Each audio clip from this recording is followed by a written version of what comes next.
একটা ঘরে 4টা মোমবাতি জ্বলছিল। 4টা মোমবাতির ভিতরে প্রথমটার নাম ছিল শান্তি, দ্বিতীয়টার নাম ছিল বিশ্বাস, তৃতীয়টার নাম ছিল ভালোবাসা, আর চতুর্থটার নাম ছিল আশা।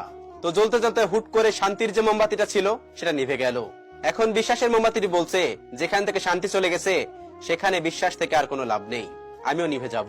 বিশ্বাস মোমবাতিটিও নিভে গেল। এখন ভালোবাসার মোমবাতিটি বলতেছিল, যেখানে শান্তি নেই, যেখানে বিশ্বাস নেই, সেখানে ভালোবাসার কোনো মূল্য নেই, আমি কেন জোরে থাকবো, আমিও নিভে যাব। 3টা মোমবাতির ভিতরে 3টা মোমবাতি নিভে গেল। বাকি একটা মোমবাতি ছিল, ওই মোমবাতিটির নাম ছিল আশা।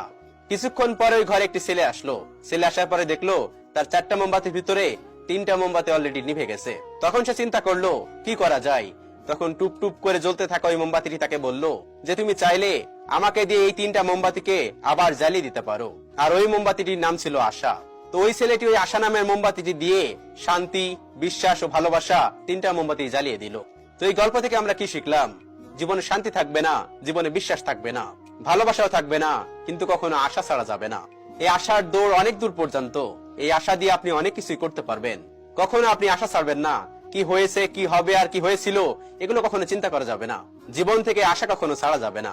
আল্লাহ তাআলা আমাদের সকলকে বোঝার তৌফিক দান করুন, আমিন।